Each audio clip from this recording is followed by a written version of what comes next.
Saudara-saudara semua, awalnya itu para pengikut Yesus, para rasul, itu percaya bahwa Tuhan akan segera datang. Tuhan akan segera datang. Em, Ketika ini Tuhan Yesus berbicara dengan murid-muridnya, ia pernah berkata, Bapak Ibu bisa lihat di Markus bab 9 ayat 1, bahwa di antara murid-murid Yesus yang hadir pada waktu itu, ada yang tidak akan meninggal sebelum melihat kerajaan Allah datang dalam kemuliaan. Kemudian ketika Paulus menulis surat kepada orang-orang di jemaat di Tesalonika, 1 Tesalonika bab 4, Paulus berkata begini, kita yang masih hidup, kita yang hidup sampai kedatangan Tuhan, sekali-kali tidak akan mendahului mereka yang sudah meninggal. Kita yang hidup, yang masih tinggal sampai kedatangan Tuhan. Nah, kalimat ini mengungkapkan keyakinan bahwa Paulus masih akan hidup ketika Tuhan Yesus datang. Kemudian nanti kalau Tuhan datang, apa yang akan dilakukan Tuhan? Tuhan akan menjemput orang-orang yang percaya kepadanya dan membawanya ke surga. Nah, sebelum itu mereka yang mati, sudah terlanjur mati, mereka akan dibangkitkan lebih dulu dan akan ya ikut dijemput oleh Tuhan. Jadi dalam surat kepada jemaat Tesalonika, itu Paulus masih yakin Tuhan akan segera datang. Tapi kemudian begini, waktu demi waktu berlalu. Kemudian para rasul satu demi satu meninggal. Tapi Tuhan tidak juga datang. Lalu muncullah orang-orang yang mengejek. Ini diceritakan atau disampaikan dalam surat ini 2 Petrus bab 3. Katanya kan kalau Tuhan datang, alam semesta akan hancur, bumi dan langit akan hilang, lenyap, dan akan digantikan oleh yang baru seperti yang dikatakan di kitab Wahyu. Tetapi waktu sudah sekian lama berlalu, bumi dan langit keadaannya masih tetap biasa saja. Tidak ada tanda-tanda bahwa Tuhan akan segera datang. Mereka itu mengejek. Katanya Tuhan akan segera datang, tapi kenapa sampai sekarang belum ada tanda-tanda kalau Tuhan akan datang? Nah, kemudian dalam surat 2 Petrus itu disampaikan tanggapan begini. Untuk Tuhan tidak ada urusan dengan waktu. Tidak ada urusan bagi Tuhan untuk ya membicarakan tahun berapa lama lagi dia akan datang. Di surga dalam kehidupan bersama dengan Allah tidak ada lagi hitungan waktu. Waktu itu hitungan yang kita temukan di dunia di bawah matahari. Penghitungan waktu kan dihitung berdasarkan peredaran bulan atau peredaran matahari kan. Tapi kalau sudah di surga, tidak ada lagi soal yang berkaitan dengan waktu. Maka penulis ini surat 2 Petrus mengatakan, untuk Tuhan, sehari itu sama dengan 1000 tahun. Dan 1000 tahun itu sama dengan 1 hari. Kalau Tuhan itu tidak segera datang, Tuhan punya maksud baik.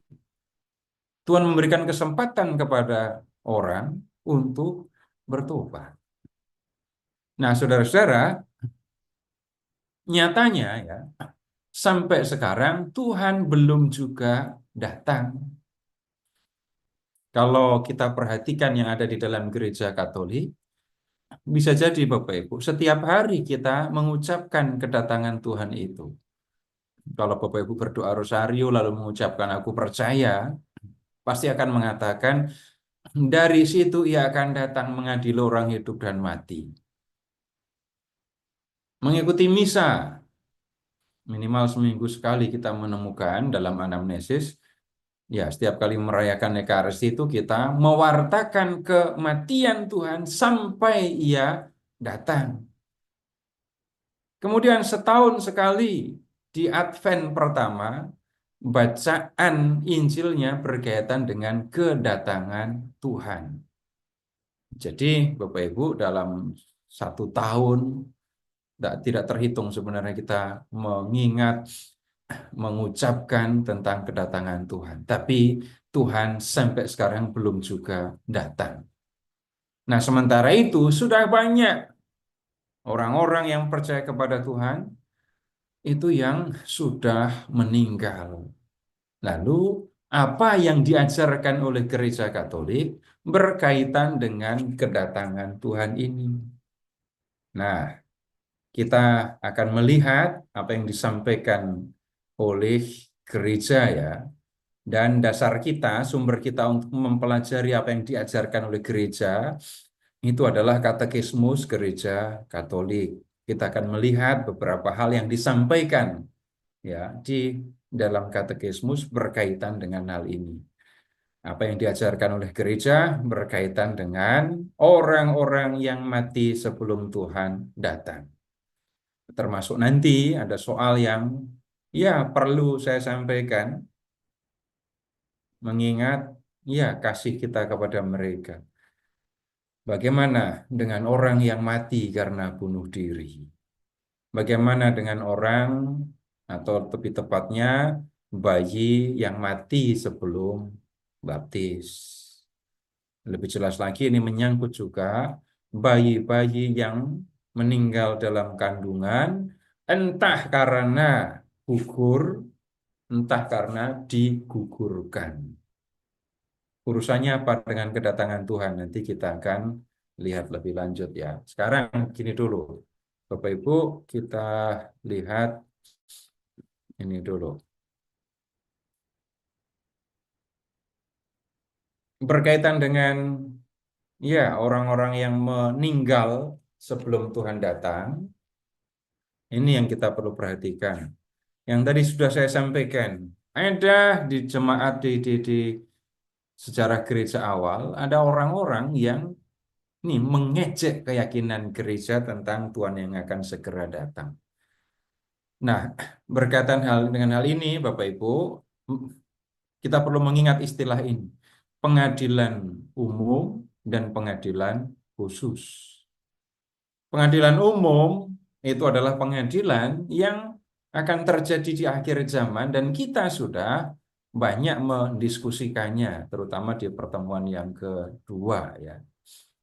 Kemudian ada pengadilan khusus. Pengadilan khusus ini adalah pengadilan yang dilangsungkan untuk orang yang mati sebelum Tuhan datang, sebelum akhir zaman.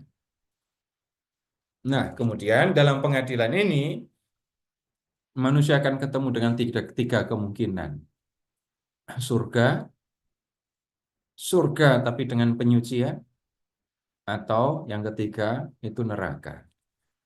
Nah, kita akan lihat satu demi satu ya. Ini pengadilan khusus dulu. Ini Bapak Ibu, di bagian depan ini ada angka. Ini adalah angka artikel yang ada di dalam Katekismus Gereja Katolik, biasa disingkat KGK, Katekismus Gereja Katolik. Nah, dikatakan begini, kematian mengakhiri kehidupan manusia. Masa padanya ia dapat menerima atau menolak rahmat ilahi yang diwahyukan Allah di dalam Kristus. Kemudian di artikel 1022 itu dikatakan begini, pada saat kematian setiap manusia menerima ganjaran abadi dalam jiwanya yang tidak dapat mati.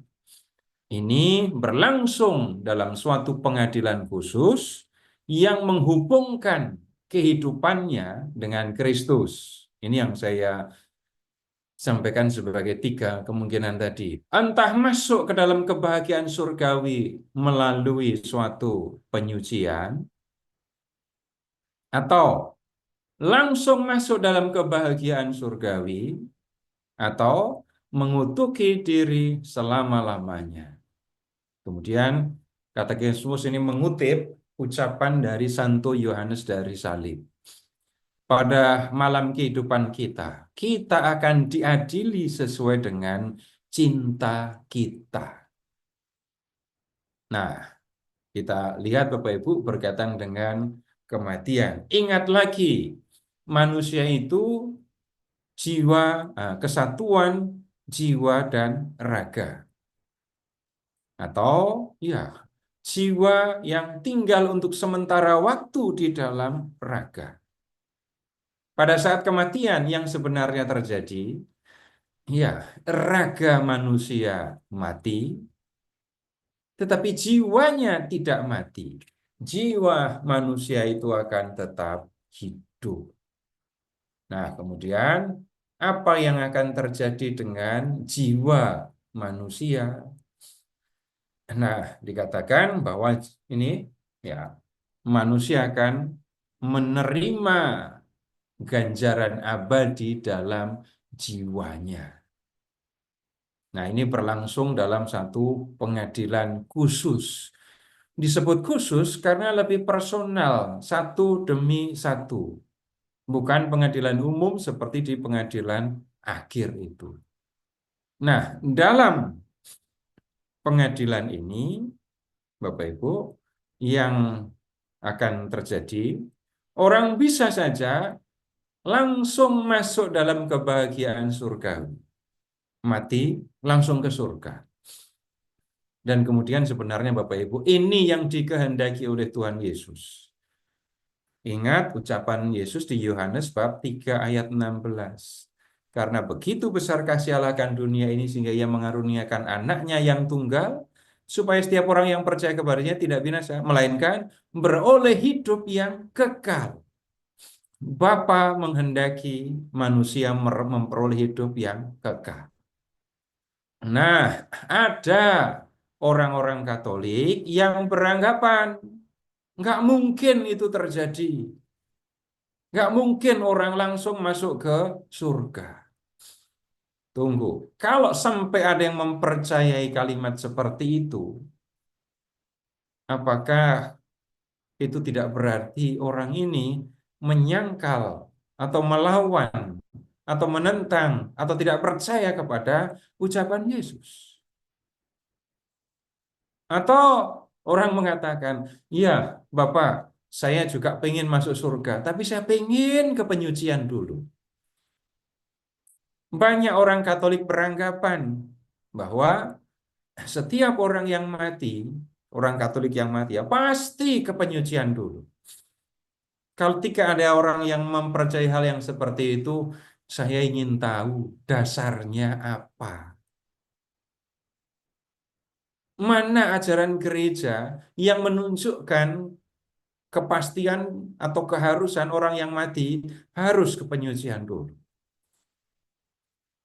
Benar bahwa ada kemungkinan itu. Tapi kemudian ketika orang memilih nggak apa-apa saya ke penyucian dulu. Hati-hati di situ ada sikap menganggap ringan, menganggap enteng penyucian. Menganggap ringan penyucian seolah-olah nggak masalah saya ke penyucian dulu. Lebih lanjut kita akan menemukan bagaimana setan itu menggunakan keyakinan ini untuk menggoda orang Katolik supaya tetap berdosa, supaya memaklumi diri ketika berdosa, supaya ya tidak merasa bersalah ketika berdosa. Kita akan lebih lanjut tentang hal ini nanti ya. Kemudian kemungkinan yang ketiga dalam pengadilan itu adalah orang bisa mengutuki diri selamanya. Ini kita akan kita biasa sebutnya sebagai neraka. Tetapi pada prinsipnya dalam pengadilan itu, ya, saat kematian itu, manusia akan diadili menurut cinta yang dimilikinya kepada Tuhan dan kepada sesama. Mengingatnya begini saja, seperti yang sudah kita lihat dalam perikop mengenai penghakiman terakhir itu. Orang yang mengasihi Tuhan akan mengasihi saudara-saudaranya. Dan orang yang mengasihi Tuhan akan dipandang layak untuk tinggal bersama dengan Allah. Tapi kalau orang memang menolak kasih Allah dan tidak mau menolak untuk mengasihi Allah, maka ya jangan berharap untuk bisa berjumpa dan tinggal bersama dengan Allah. Sekarang kita lihat satu demi satu ya. Kita lihat dulu yang ini. Gampangnya sebut saja surga. Ini kita lihat di artikel Katekismus Gereja Katolik artikel 1023. Jadi Bapak Ibu boleh screenshot, boleh catat, nanti Bapak Ibu periksa sendiri. Yang punya buku Katekismus ya silahkan buka, yang tidak punya silahkan cari online, ada banyak. 1023. Orang yang mati dalam rahmat dan persahabatan Allah dan disucikan sepenuhnya akan hidup selama-lamanya bersama Kristus. Mereka serupa dengan Allah untuk selama-lamanya karena mereka melihat Dia dalam keadaan yang sebenarnya dari muka ke muka. 1024. Kehidupan yang sempurna bersama Tritunggal Maha Kudus ini, persekutuan kehidupan dan cinta bersama Allah, bersama perawan Maria, bersama para malaikat dan orang kudus dinamakan surga. Surga adalah tujuan terakhir dan pemenuhan kerinduan terdalam manusia, keadaan bahagia tertinggi dan definitif. 1027. Misteri persekutuan berbahagia dengan Allah ini dan dengan semua mereka yang berada dalam Kristus mengatasi setiap pengertian dan setiap gambaran. Kitab suci berbicara kepada kita mengenai itu dalam gambar-gambar seperti kehidupan, terang, perdamaian, perjamuan, perkawinan meriah, anggur kerajaan, rumah Bapa, Yerusalem surgawi, dan Firdaus. Apa yang tidak pernah dilihat oleh mata dan tidak pernah didengar oleh telinga dan yang tidak pernah timbul dalam hati manusia, semuanya itu disediakan oleh Allah untuk mereka yang mengasihi Dia. Nah, kita lihat dulu yang 1023. Yang mati dalam rahmat dan persahabatan Allah sudah disucikan sepenuhnya akan hidup bersama Kristus. Dan dalam kehidupan bersama Kristus ini, orang akan melihat Dia dalam keadaan yang sebenarnya. Jadi bukan hanya lewat Zoom gitu ya, tapi lihat keadaan yang ini sebenarnya. Nah, sekarang begini dulu. Bapak Ibu selama ini kan sudah banyak berdoa. Kemudian ya, di sana sini dalam berbagai pengalaman Bapak Ibu bertemu dengan Tuhan. Ya. Kemudian bisa jadi juga Bapak Ibu punya gambaran, bayangan tentang Tuhan. Tetapi perhatikan saja, ingat-ingat saja. Ketika saya mengalami perjumpaan dengan Tuhan, itu apakah wajah Tuhan itu terlihat sangat jelas oleh saya. Saya tidak menyangkal orang-orang yang dapat penglihatan khusus ya, tapi saya bicara kepada orang Katolik pada umumnya.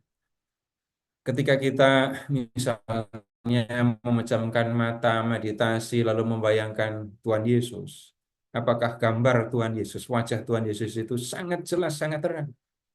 Tetapi ketika orang sudah bersama dengan Dia di dalam surga, maka dia akan melihat Tuhan Yesus dalam keadaan yang sebenarnya.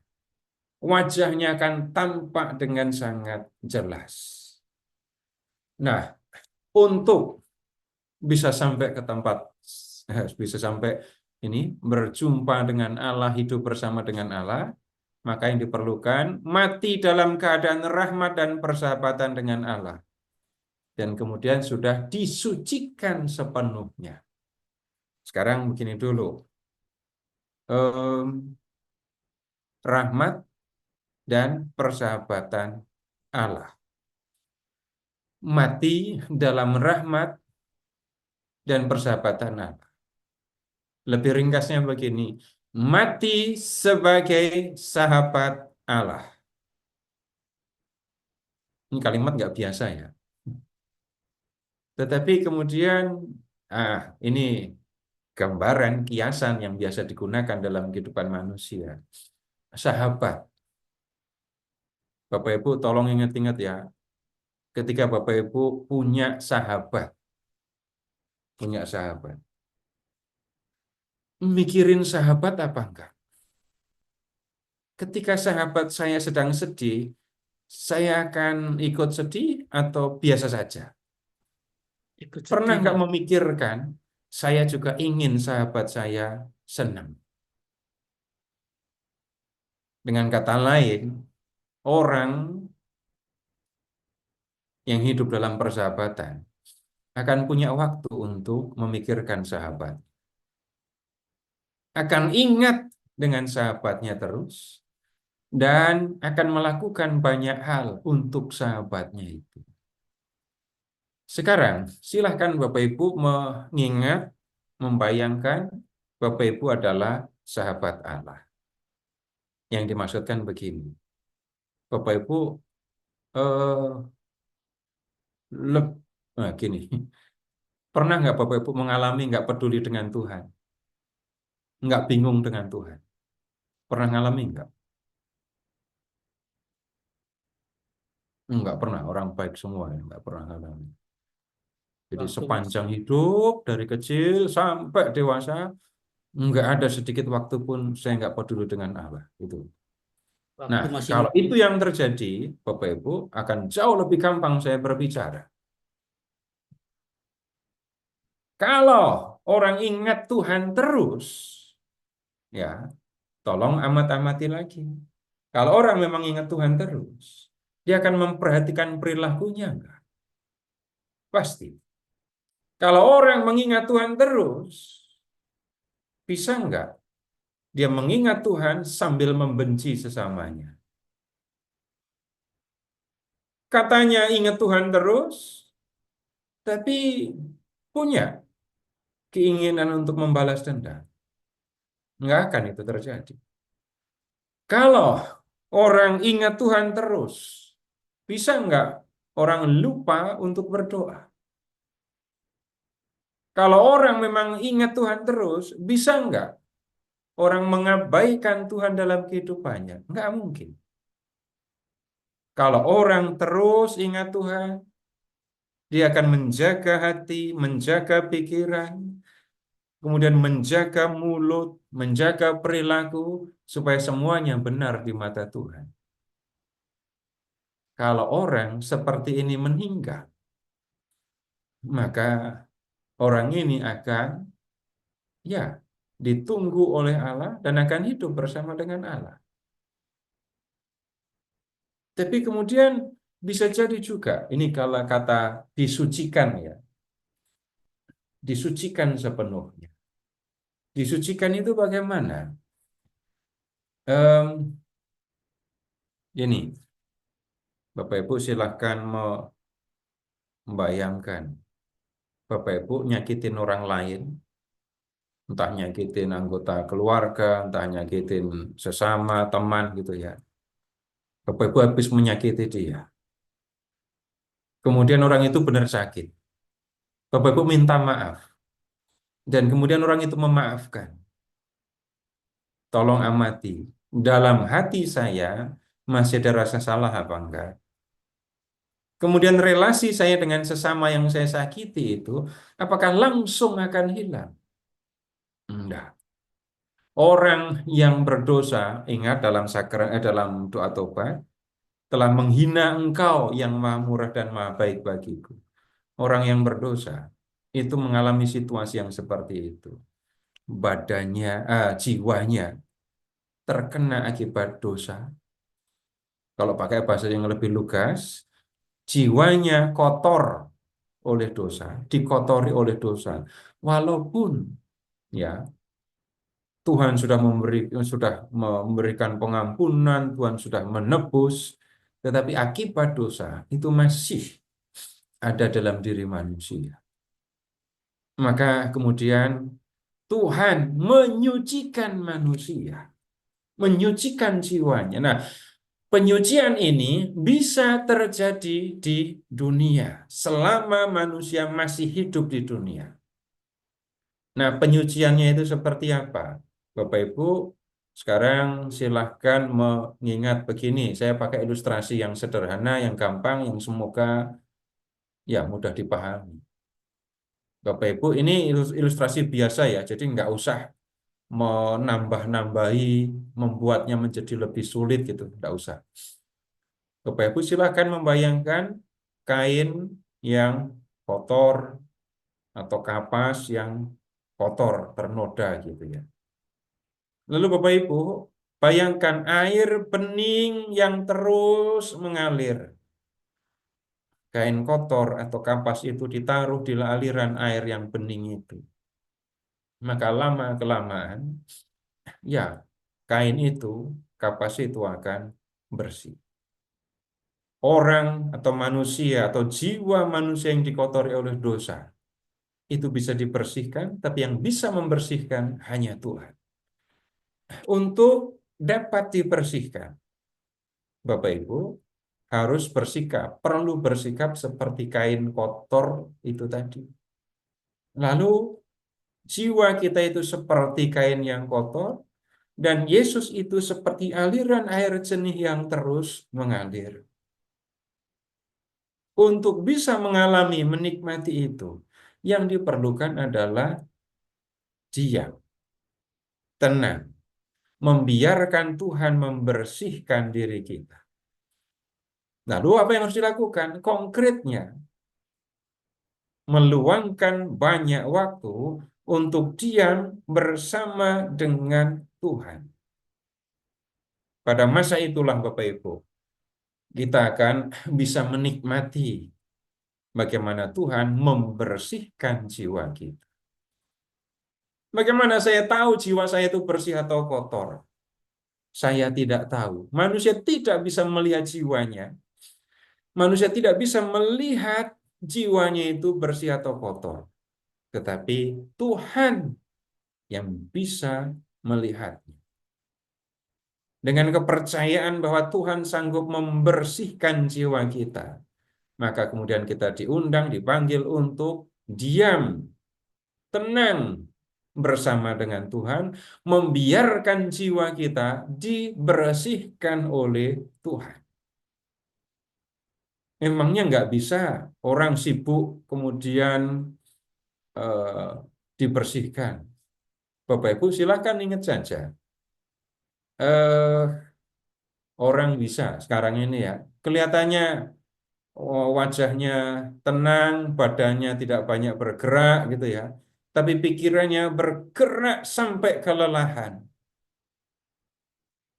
Entah karena terlalu banyak media yang dia buka, dan kemudian bayangkan, oh dari situasi seperti itu orang masuk dalam suasana doa. Melihat apa yang tertulis, orang bisa menjadi marah, jengkel, marah, kemudian benci, nafsu, dan seterusnya. Yang seperti itu orang akan mengalami kesulitan kalau ingin ini jiwa dibersihkan. Akan ada waktu Bapak Ibu bagi kita ya untuk menerima pembersihan ini. Nah, mau pilih mana? Pembersihan di dunia atau setelah dunia selesai. Saya katakan, Bapak Ibu, pembersihan selama di dunia ini. Caranya lebih banyak meluangkan waktu untuk duduk diam ya bersama dengan Allah. Nah, Bapak Ibu, saya bukan menasihati orang tua, apalagi menghina orang tua, enggak. Tetapi begini, Bapak Ibu yang sudah tidak punya tanggung jawab lagi, entah anak-anak, entah pekerjaan, itu kan punya lebih banyak waktu. Kemudian orang sibuk mengisi waktu dengan macam-macam cara. Banyak orang, biarpun usia sudah banyak, itu masih bisa berlaku seperti anak kecil yang tidak pernah bisa jauh dari handphone. Alasannya, ya mau ngapain lagi? Saya sudah pensiun. Tapi tolong amati dampaknya untuk pikiran dan hati. Pikiran tetap bisa kelelahan, hati bisa dikuasai oleh cengkel, marah, nafsu, gitu ya. Tapi kemudian kalau ini Tuhan memberikan kepada kita banyak waktu yang luang, jangan-jangan Tuhan menghendaki supaya kita yang sudah punya banyak waktu luang itu lebih banyak tinggal bersama dengan Allah untuk mengalami penyucian ini. Tinggal bersama dengan Allah, hati tertuju kepada Allah, pikiran tertuju kepada Allah, tidak sibuk lagi dengan macam-macam hal. Jangan-jangan itu kesempatan yang diberikan oleh Tuhan untuk penyucian jiwa ini. Ini Bu, sekali lagi, Bapak Ibu, em, saya memahami yang seperti ini bukan ya sehari dua hari saya paham, tapi saya memikirkan, membaca, mendengarkan, apa menyebutnya ya, melakukan, baru kemudian berani berbicara. Sekali lagi, Bapak Ibu yang bisa dikatakan sudah diberikan lebih banyak waktu luang oleh Tuhan. Gunakan waktu ini untuk lebih banyak bersama dengan Tuhan dan mengalami pembersihan ini. Ini kesempatan untuk mengurus, memperhatikan relasi pribadi saya dengan Tuhan. Lebih memperhatikan jiwa saya sekarang. Nah, orang yang meninggal dalam keadaan yang sudah disucikan, Bapak Ibu, itu akan tinggal bersama dengan Allah. Nah, di artikel 1024 dikatakan bahwa surga itu adalah kehidupan yang sempurna bersama Tritunggal. Kalau di Yohanes bab 17 ayat 3, hidup yang kekal itu adalah mengenal Engkau satu-satunya Allah yang benar dan mengenal Yesus Kristus yang telah Kau utus. Nah, kemudian begini, Bapak Ibu, kenapa kita perlu memikirkan keselamatan jiwa dan mengarahkan diri ke surga? Bapak Ibu, sebelum lahir, Bapak Ibu ditanya enggak, mau lahir apa enggak kamu? Enggak. Jadi begitu lahir, lihat, yang mengurusi adalah orang tua kita. Setelah sekian lama menjalani hidup, baru bisa berpikir dan kemudian kita harus berpikir tentang diri kita sendiri.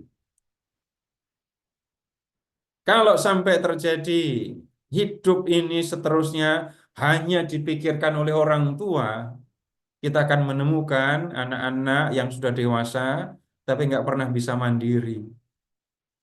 Entah dari sisi keuangan, ekonomi ya, entah dari sisi yang lain, moral, keluarga, bahkan urusan dengan Tuhan.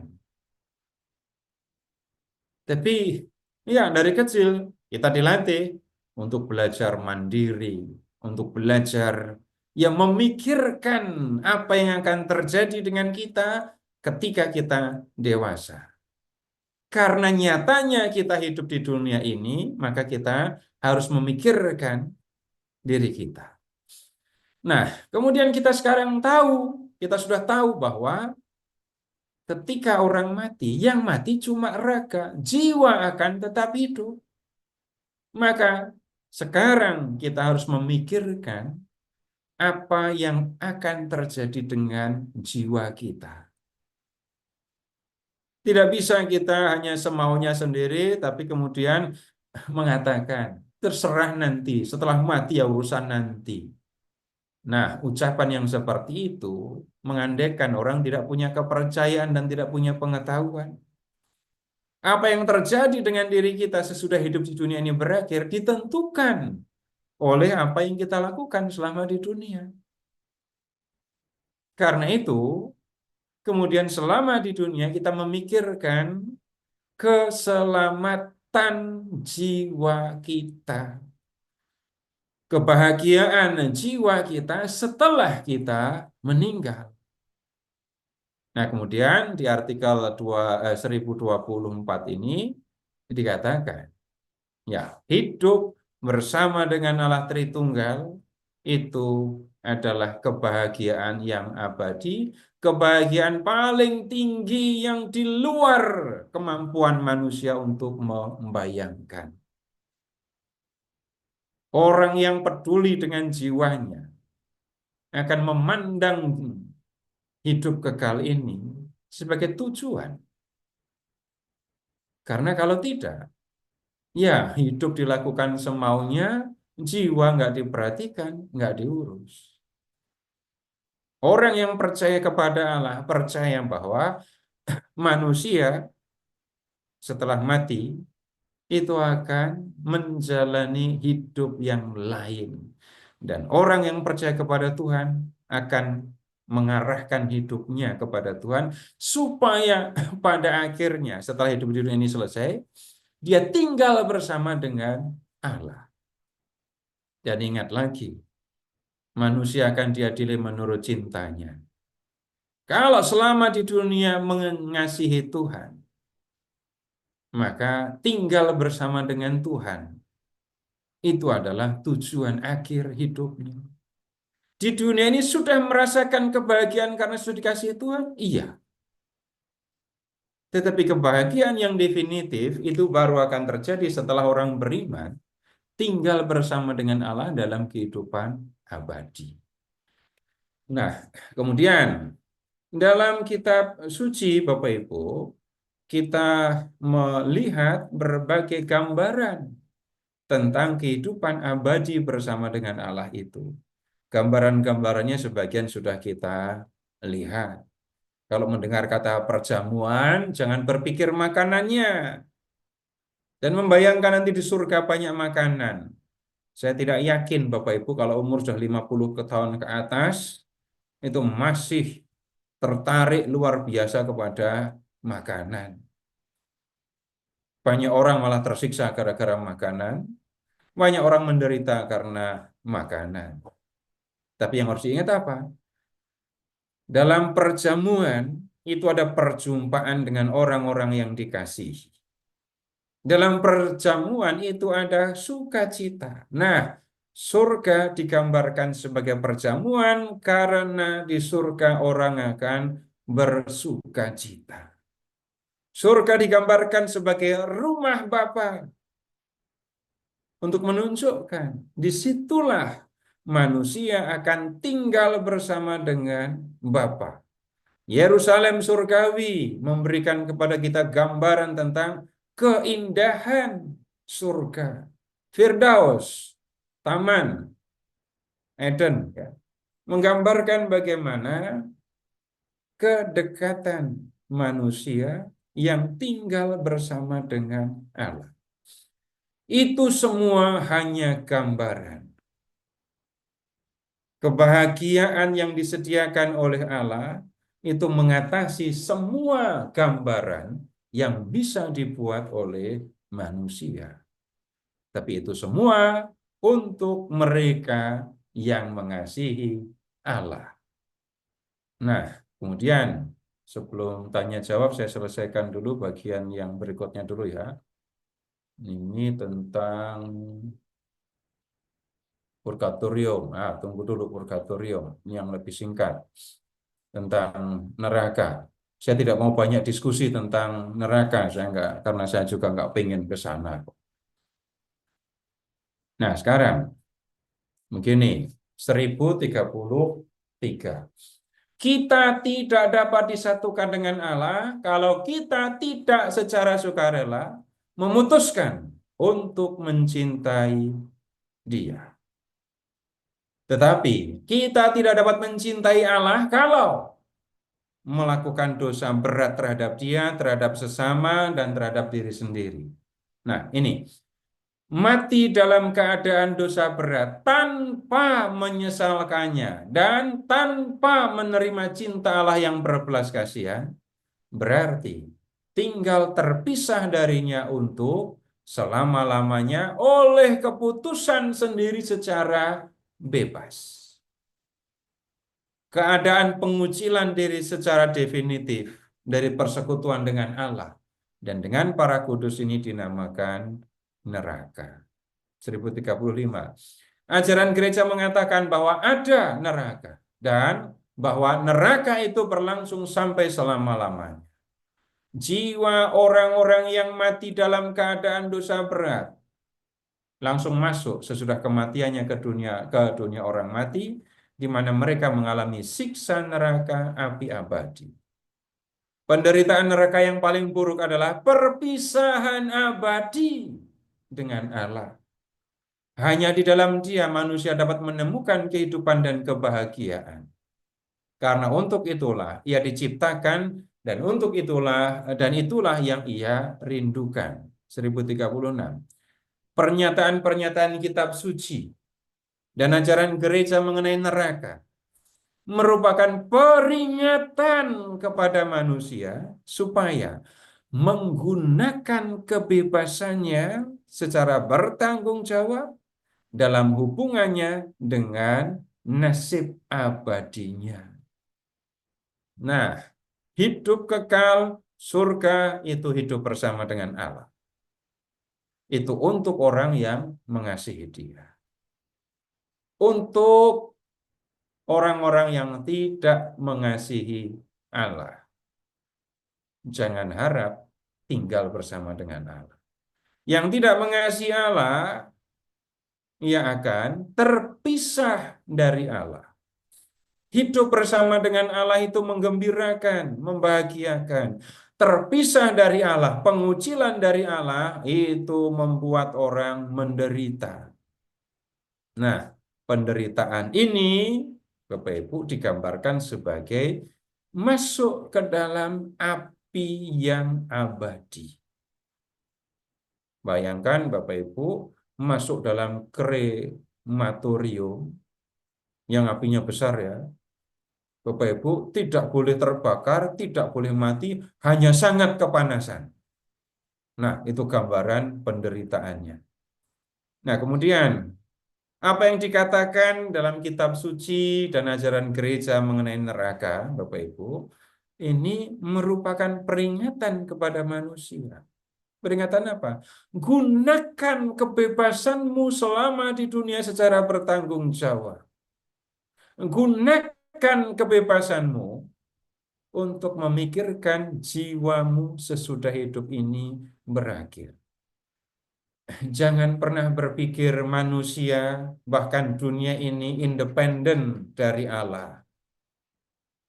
Jangan pernah berpikir bahwa dunia ini ya berjalan dengan sendirinya tanpa Allah.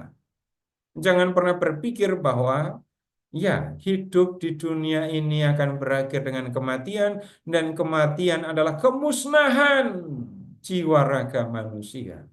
Bukan begitu. Jiwa manusia akan tetap hidup dan manusia di dunia ini diajak untuk memikirkan kehidupannya sesudah hidup di dunia ini berakhir.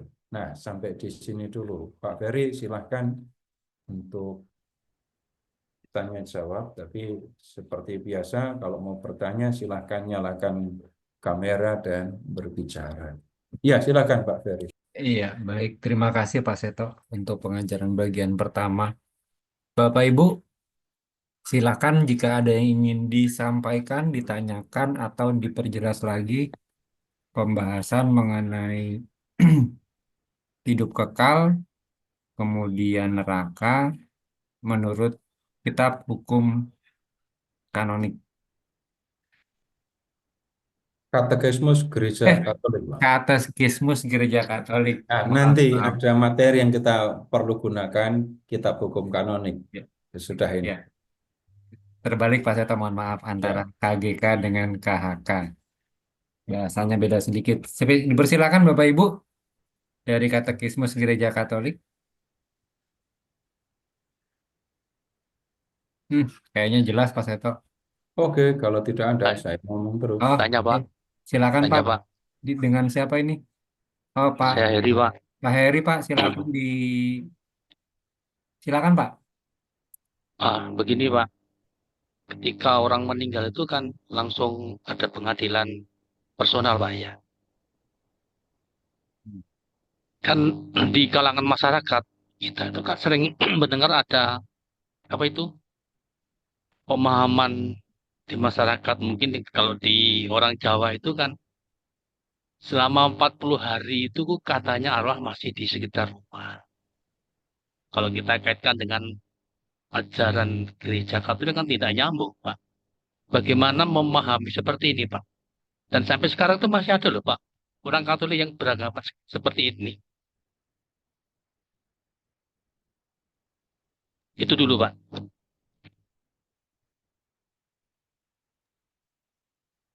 Baik. Eh, Begini, keyakinan seperti itu ya ada di antara orang-orang Jawa pada umumnya. Bapak boleh bertanya kepada Bapak Ibu yang dari Sabah, yang dari Sulawesi, yang dari Sumatera, itu ya. Apakah ada keyakinan yang seperti itu? Ada yang mau jawab? Mau yang dari Kalimantan, dari Sulawesi, ada yang dari Sulawesi, Pak. Ada Pak Mau jawab. Alex Alexandra ini ibu atau bapak? Saya kurang tahu dari Makassar. Kemudian ada yang dari mana? Apa? eh, Sabah atau Kota Kinabalu. Nah, sekarang begini, eh, kalau Bapak Ibu mencari keyakinan seperti itu di dalam gereja, Bapak Ibu tidak akan menemukannya. Ya, tetapi kemudian begini, Bapak Ibu juga tidak perlu berpikir bahwa mau surga, neraka, atau penyucian itu adalah tempat. Ya, yang kita temukan di dalam katekismus tadi disucikan, penyucian. Kemudian ada yang langsung pergi kepada Allah. Nah, hidup bersama dengan Allah tidak berbicara mengenai tempat. Karena kalau bicara tempat itu untuk yang masih material ini. Yang masih punya raga ini ngomongnya tempat. Kemudian ketika berbicara tentang penyucian, entah nyebutnya api penyucian, entah purgatorium, nah kita tidak bisa juga membayangkannya sebagai satu tempat. Kemudian ada penjaganya, ada orang yang memasukkan dan mengeluarkan, bukan. Ketika orang sudah meninggalkan di dunia ini, maka orang tidak lagi berbicara mengenai tempat. Kemudian berikutnya, terperkara orang masih melihat arwahnya ada di sekitar atau orang sudah pergi, sudah jauh begitu, itu tidak akan mempengaruhi keyakinan mengenai penyucian tadi. Tapi kita juga yang sebaliknya. Tidak perlu kemudian sampai menghitung-hitung.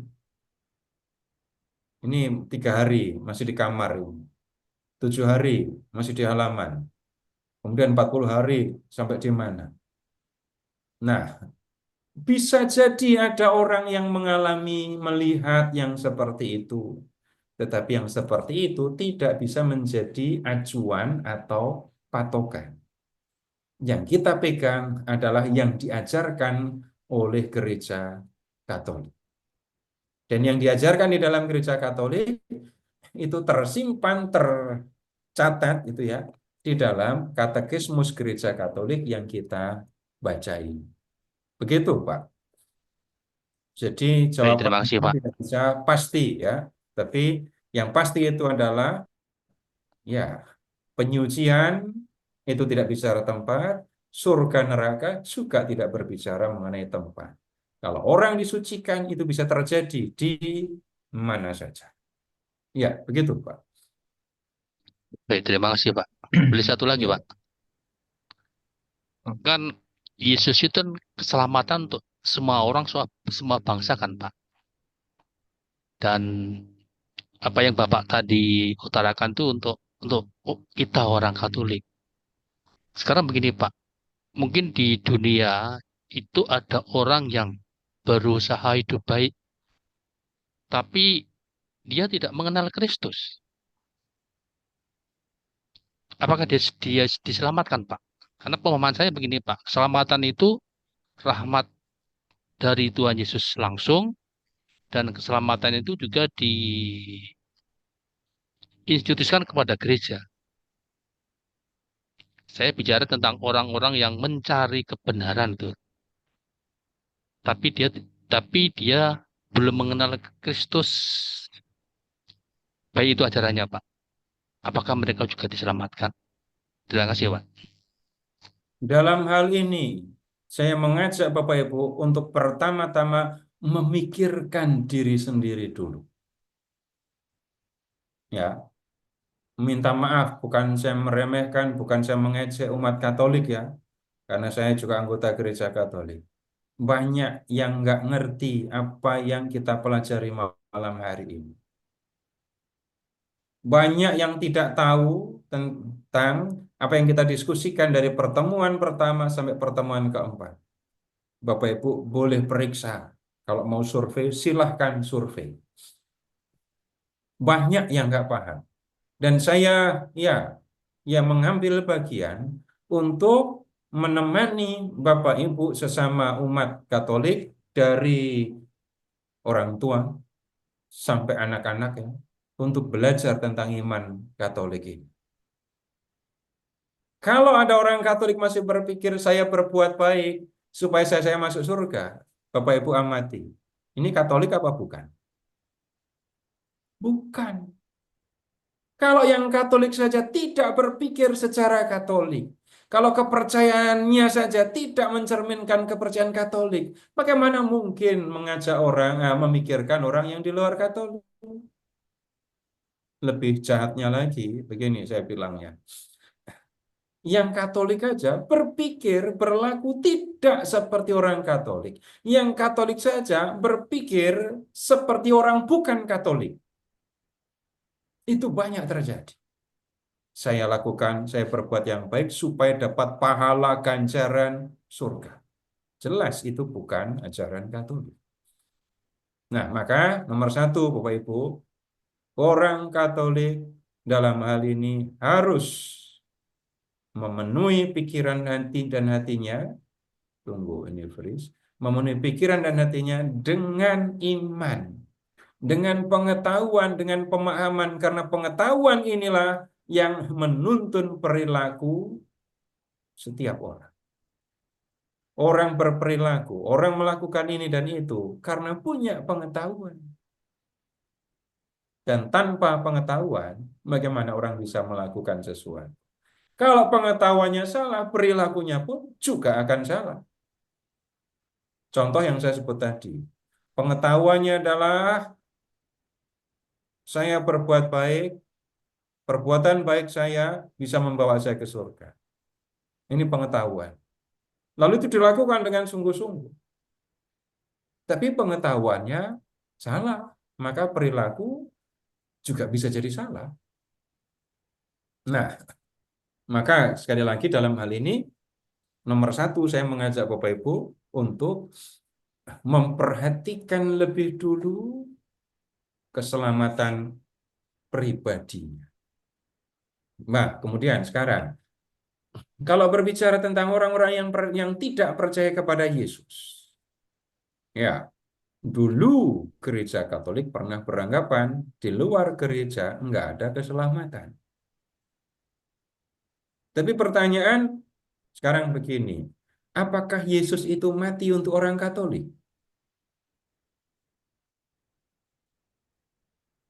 Mati untuk orang Katolik atau mati untuk semua manusia?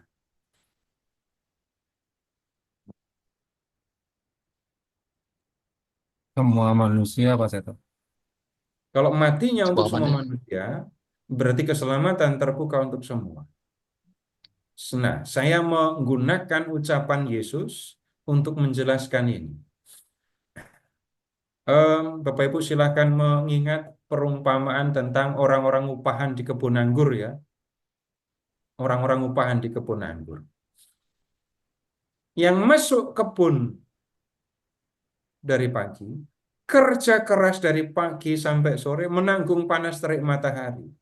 Terima 1 dinar. Yang masuk kebun jam 5 sore, itu juga terima 1 dinar. Nah, 1 dinar ini Bapak Ibu melambangkan, mengumpamakan kerajaan surga. Yang masuk kebun jam 5 sore, itu menerima 1 dinar bukan sebagai upah. Bukankah aku bebas menggunakan milikku? Atau iri hatikah engkau karena aku murah hati? Yang masuk kebun jam 5 sore kerjanya cuma sedikit, tapi menerima 1 dinar juga. Nah, ini karena kemurahan pemilik kebun anggur. Orang-orang yang percaya kepada Yesus, Bapak Ibu silahkan membaca sesudah ini dalam perikop itu, perikop sebelumnya, Bapak Ibu akan menemukan kamu yang mengikuti aku, kamu akan memerintah bersamaan. Orang yang mengikuti Yesus itu menerima kerajaan Allah bukan sebagai ganjaran, melainkan sebagai kemurahan hati Allah. Kita menyebutnya karunia. Dan Bapak Ibu mengucapkannya sehari 3 kali. Supaya karena sengsara dan salibnya, kami dibawa kepada kebangkitan yang mulia. Ini kerajaan surga untuk atau sebagai karunia bagi yang percaya kepada Yesus. Bagaimana dengan yang tidak percaya kepada Yesus? Yang masuk kebun anggur dan kerja sepanjang hari, itu menggambarkan orang-orang Yahudi yang melakukan perintah Allah dengan sungguh-sungguh dan dengan bekerja keras. Dan mereka itu seperti pekerja yang menerima 1 dinar sebagai upah atau ganjaran atau pahala. Tapi untuk mendapatkannya, mereka harus kerja keras itu.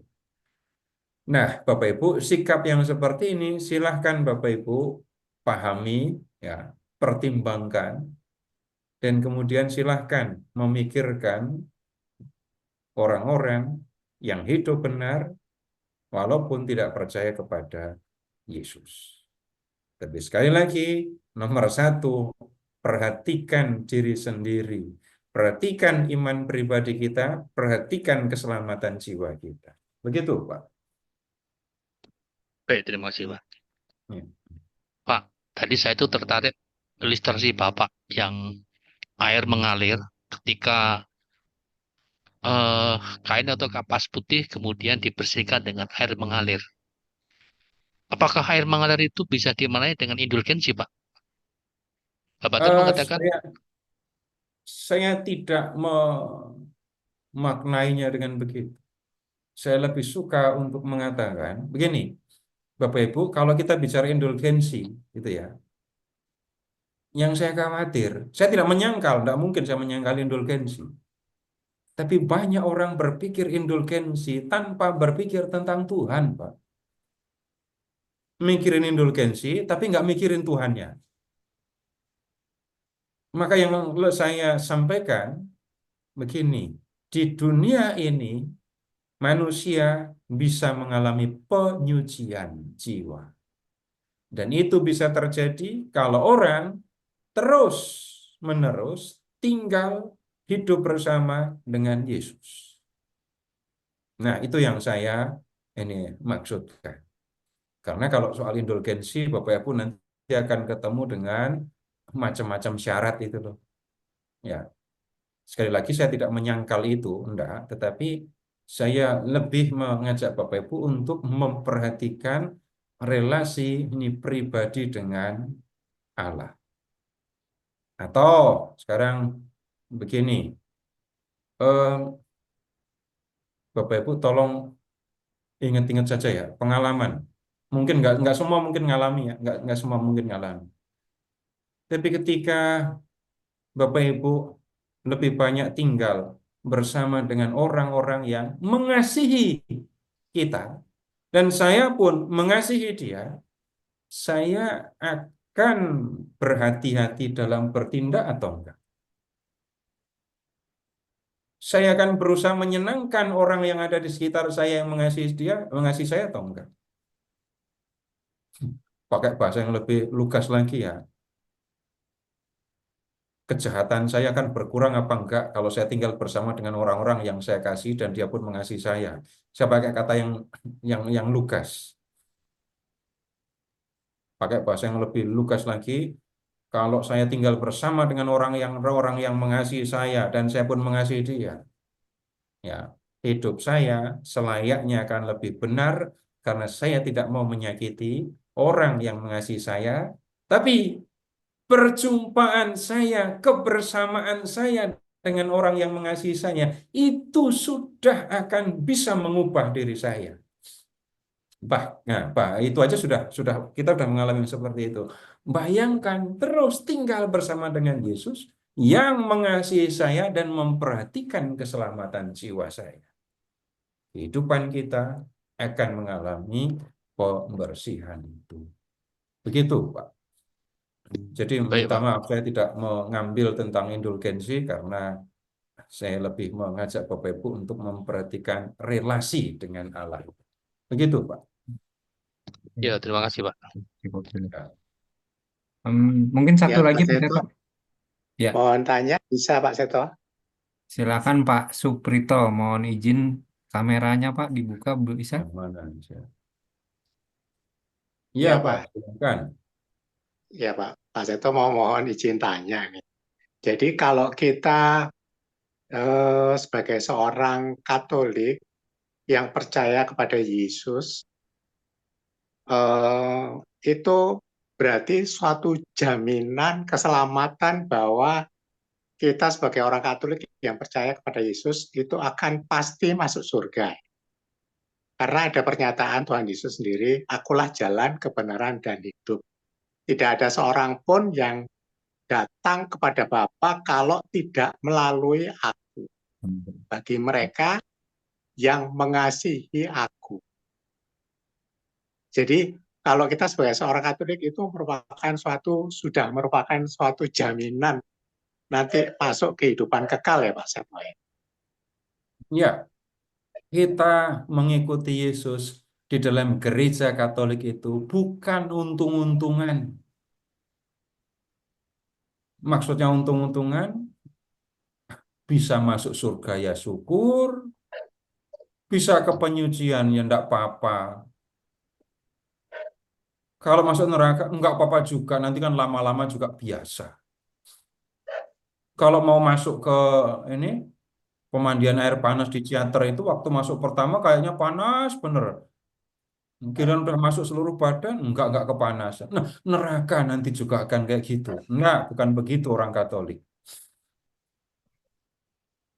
Nah, kemudian begini, menjadi pengikut Yesus, menjadi orang yang percaya kepada Yesus, lebih sederhananya kita akan mengatakan begini, orang yang percaya kepada Yesus itu akan hidup bersama dengan Yesus.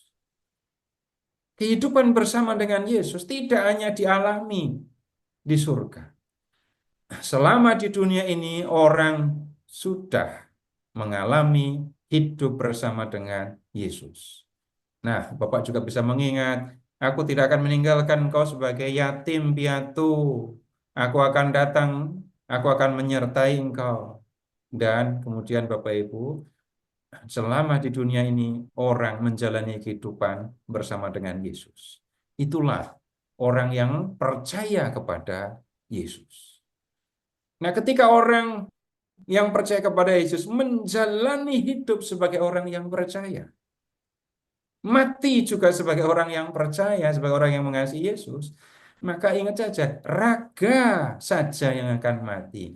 Jiwa akan terus bersama dengan Yesus.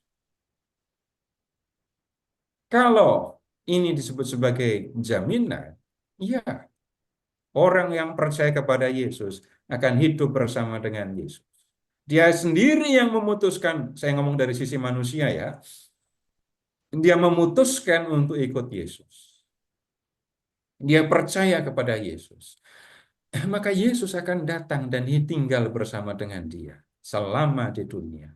Orang yang percaya kepada Yesus akan mengalami hidup bersama Yesus itu.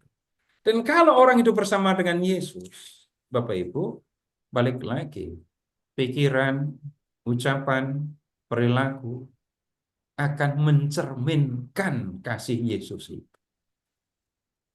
Dan pada akhirnya raga mati, jiwa pergi kepada Kristus.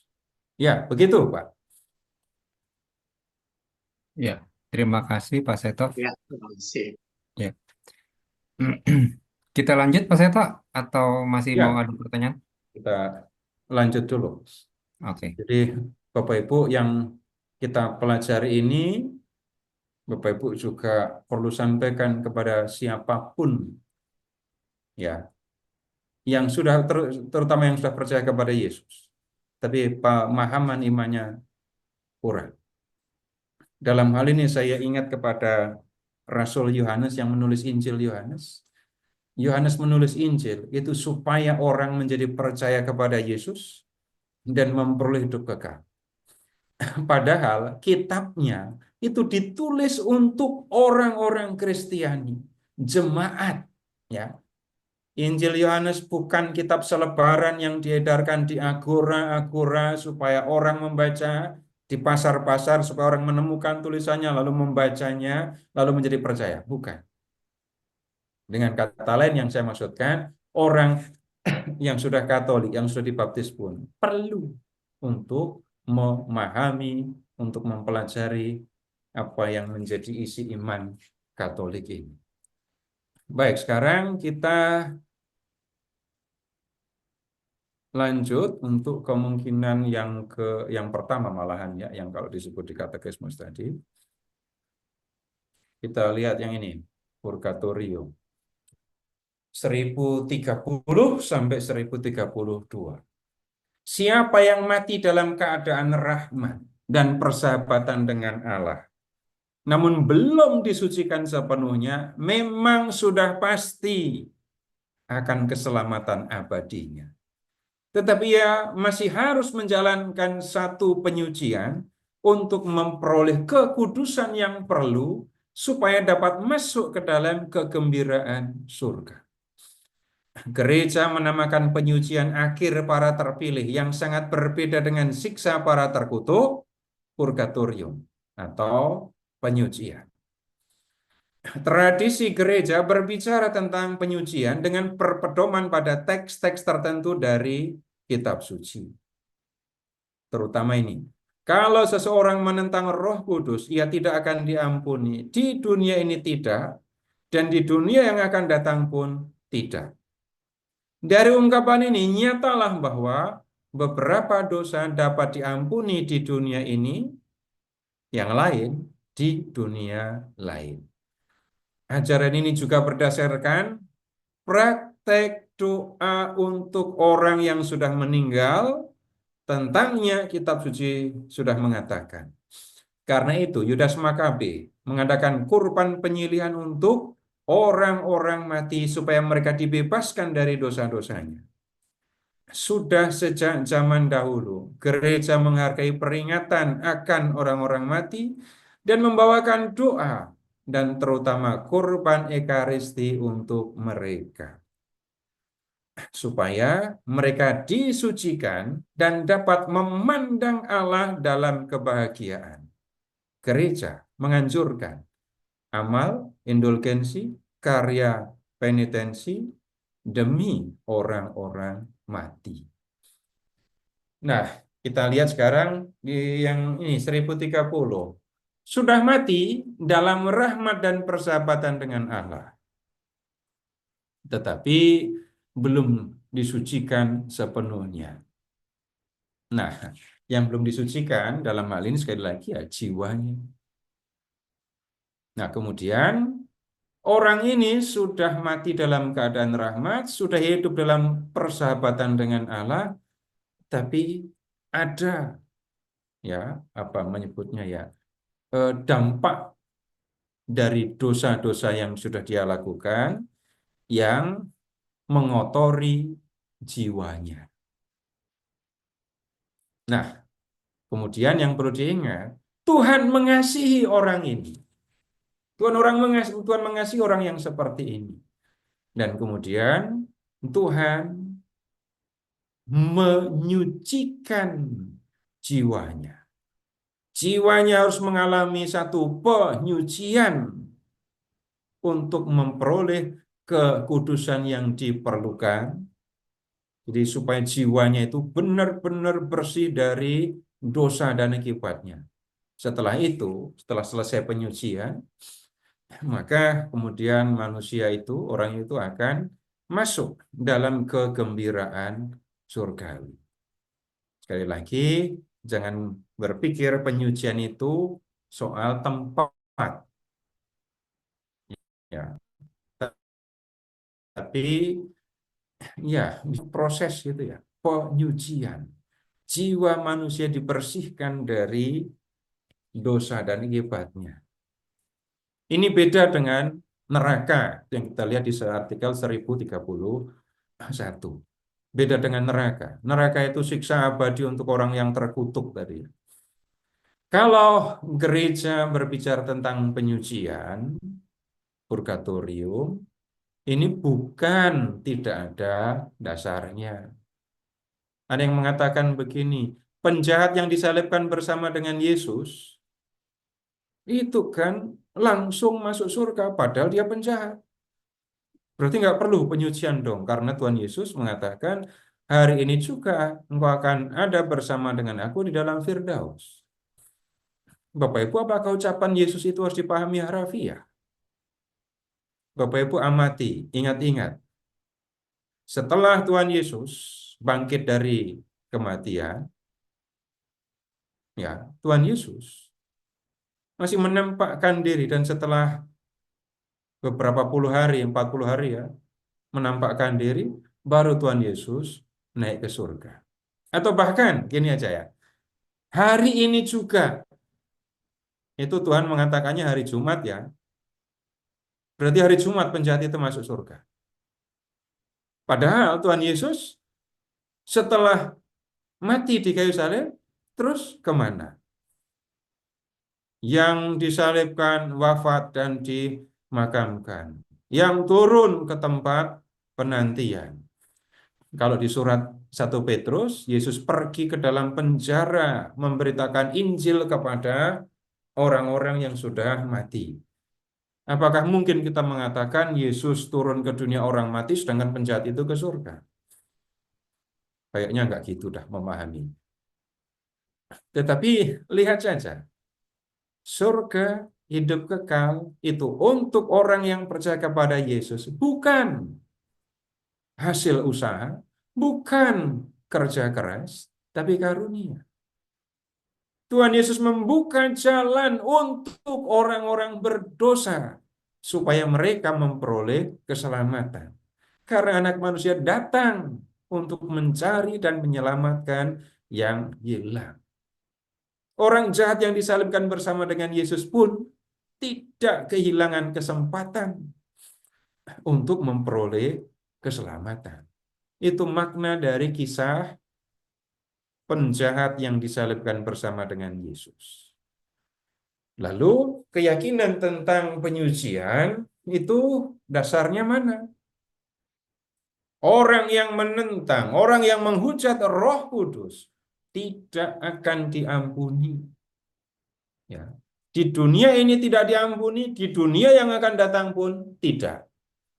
Nah, kemudian dari ayat ini, Paus Gregorius Agung ya, itu mengatakan bahwa beberapa dosa, sebagian sebagian dosa diampuni di dunia ini, tapi sebagian dosa baru diampuni di dunia yang akan datang. Nah, dari ungkapan ini kemudian kita bisa memahami penyucian, purgatorium itu adalah pengampunan dosa, pembersihan jiwa yang dilakukan oleh Allah di dunia yang akan datang. Di dunia setelah dunia ini berakhir. Setelah hidup di dunia ini berakhir. Nah, kemudian di artikel 1032, Bapak Ibu kita lihat ada praktek doa untuk orang yang sudah meninggal. Bapak Ibu, Alkitab Gereja Katolik itu kan lengkap ya, memuat kitab-kitab yang disebut sebagai Deuterokanonika. Satu di antaranya itu adalah kitab 2 Makabe. Nah, kitab Makabe 1 dan 2 ya, itu berbicara tentang perjuangan orang-orang Yahudi ketika mereka baik secara politis maupun secara religius dijajah oleh penguasa asing. Yudas itu anak dari Imam Matatias yang memimpin orang Yahudi melakukan perlawanan terhadap penguasa asing yang menindas mereka. Dalam satu peperangan, mereka, orang-orang Yahudi yang dipimpin oleh Yudas, itu kalah. Mereka kalah. Banyak yang mati dari antara anak buah Yudas. Dan ketika mayat-mayat mereka diperiksa, ternyata di balik jubah mereka itu ada banyak jimat. Dan tahulah kemudian Yudas dan teman-temannya, ya kita kalah. Orang-orang ini mati karena berdosa. Mereka tidak percaya kepada Allah, tapi percaya kepada yang lain, yang jimatnya mereka bawa itu. Nah, Yudas kemudian menyadari orang-orang ini sudah berdosa. Lalu dia mengumpulkan dana. Dana dikirim ke Bait Allah, kepada para imam di Bait Allah di Yerusalem, untuk dibelikan binatang korban, dan meminta para imam mempersembahkannya sebagai korban penghapus dosa. Penghapus dosa siapa? Dosa orang-orang yang mati, terbunuh dalam perang, dan mati dengan membawa jimat itu. Harapannya adalah Tuhan mengampuni dosa-dosa mereka, dan mereka bisa hidup lagi dalam keabadian. Mereka bisa menerima hidup yang kekal. Jadi keyakinan tentang pengampunan dosa sesudah kematian itu juga menemukan dasarnya di ini 2 Makabe bab 12 ini. Nah, kemudian tentang ini ya, doa untuk orang-orang yang sudah meninggal. Bapak Ibu catat, ingat-ingat 1032 ya. Sudah sejak zaman dahulu gereja menghargai peringatan orang-orang mati dan membawakan doa dan terutama korban Ekaristi untuk mereka supaya mereka disucikan dan dapat memandang Allah dalam kebahagiaan. Jadi sudah sejak lama Bapak Ibu, Gereja Katolik itu membawakan doa dan Ekaristi ya untuk atau sebagai permohonan supaya orang-orang yang masih dalam penyucian itu disucikan dan segera memandang Allah dalam kebahagiaan. Bapak Ibu, em, silahkan mengingat terutama 2 November ada doa mendoakan arwah. Kemudian di dalam gereja kita di Pulau Jawa dan kemudian di Indonesia itu ada kebiasaan mendoakan arwah dari malam dari sebelum meninggal, bahkan sebelum meninggal, sesudah meninggal. Kemudian ngambil kebiasaan saja 3, 7, 40, 100, 1000 sebagai kesempatan untuk mendoakan mereka. Tapi di luar itu Bapak Ibu bisa tetap itu minta intensi misa untuk orang-orang yang sudah meninggal supaya mereka segera disucikan. Nah, ini yang jarang diungkap. Tapi ada di katekismus, makanya saya minta ingat artikel 1032 ini. Gereja juga menganjurkan amal, indulgensi, karya penitensi demi orang-orang mati. Yang saya minta tolong Bapak Ibu amati dan ingat, ini amal saja. Karya kasih kepada sesama. Nah, mengingatnya jadinya, kita yang masih di dunia ini dapat menolong orang-orang yang di penyucian dengan 2 cara. Yang pertama dengan doa, yang kedua dengan karya kasih. Saya mendoakan ibu saya, tapi saya juga melakukan yang baik kepada sesama untuk ibu saya. Begitu memahaminya. Ini kan yang sekali lagi saya sendiri memahaminya sudah lebih belakangan ini. Maka saya berani ini mengatakan yang ini jarang diungkap.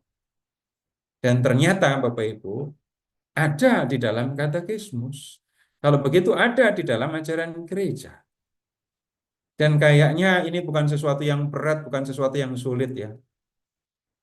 Mendoakan yang sudah meninggal, kemudian ya dengan kurban Ekaristi, ingat intensi misa tadi ya. Kemudian yang lain, ini sederhana bisa dilakukan oleh siapa saja. Melakukan yang baik kepada sesama demi orang yang sudah meninggal. Nah, kemudian Bapak Ibu, berikutnya ini ada pertanyaan yang sering kali diajukan. Dan kayaknya kita perlu melihat, yaitu mengenai ini bunuh diri. Kan ada orang-orang Katolik yang beranggapan orang yang bunuh diri itu sudah pasti masuk neraka, jadi tidak boleh jenazahnya diperlakukan secara Katolik, tidak perlu juga mendoakan mereka, karena mendoakan mereka sia-sia, percuma mendoakan orang yang sudah ada di dalam neraka kan.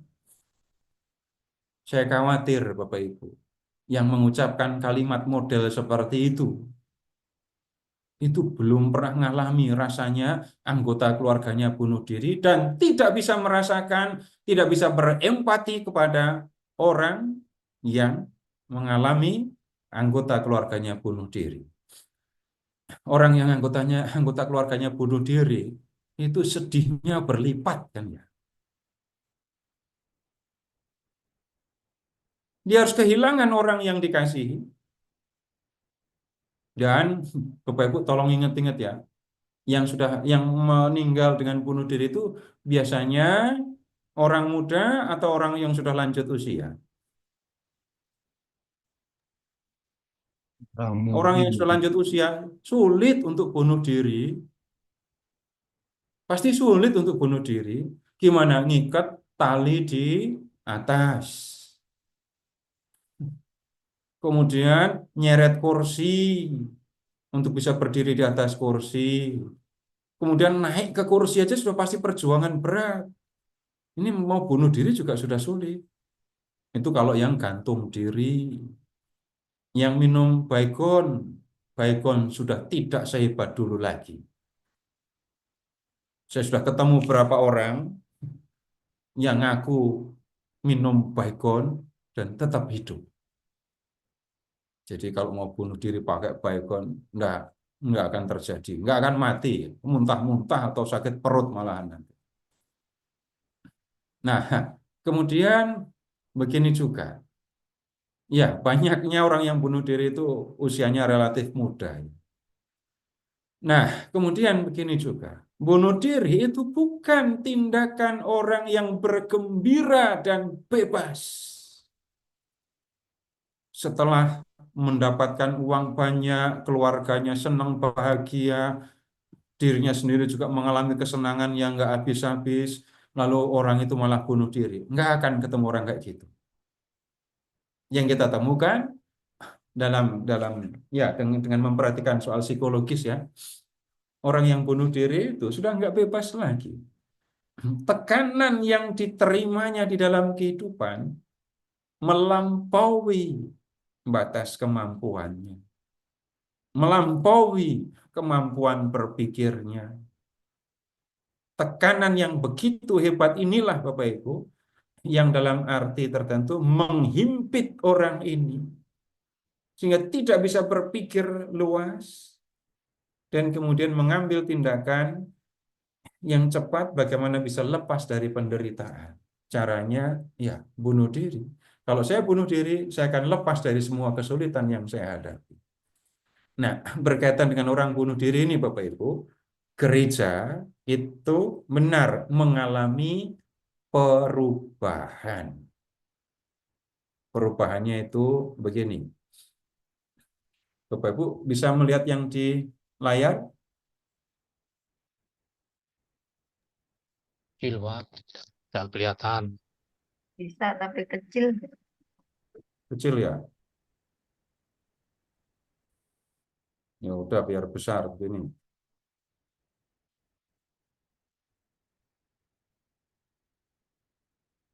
Ini kitab hukum kanonik tahun 1917 ya. Kemudian silahkan baca ini. Kanon 1240.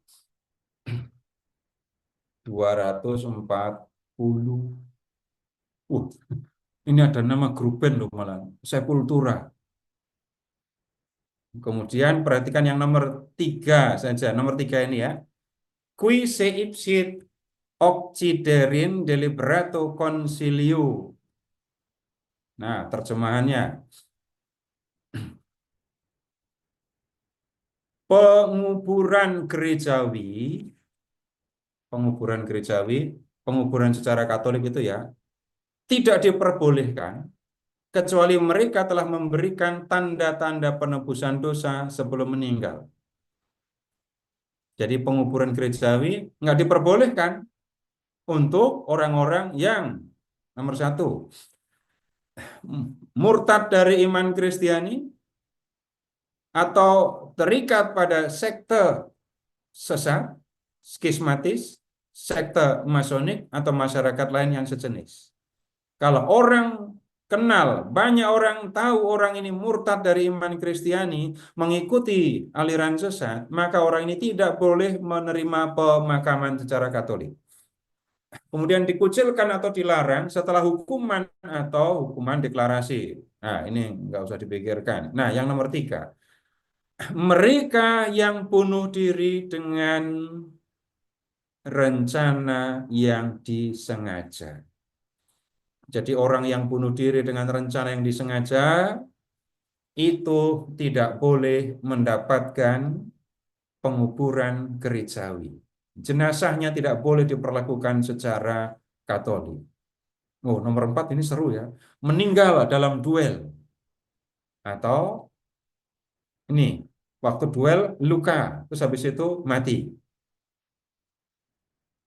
Nah, kemudian dalam hal tersebut di atas, bila ada keraguan-raguan, ordinaris harus berkonsultasi jika waktu mengizinkan. Jika ada keraguan yang terus-menerus, jenazah harus diserahkan untuk penguburan gerejawi sedemikian rupa untuk menghilangkan skandal. Tapi jadi orang yang meninggal karena bunuh diri tidak boleh diperlakukan secara Katolik. Tapi kalau ada keraguan-raguan, jenazah diserahkan untuk penguburan gerejawi supaya tidak jadi batu sandungan. Bapak Ibu ingat, ini Kitab Hukum Kanonik 1917.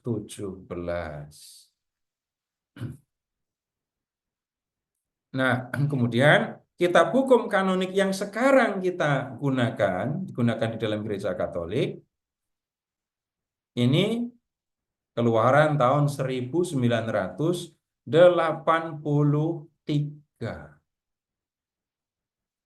Nah, kita diskusikan mengenai hal yang sama ya.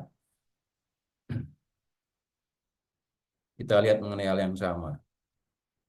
Sekarang begini.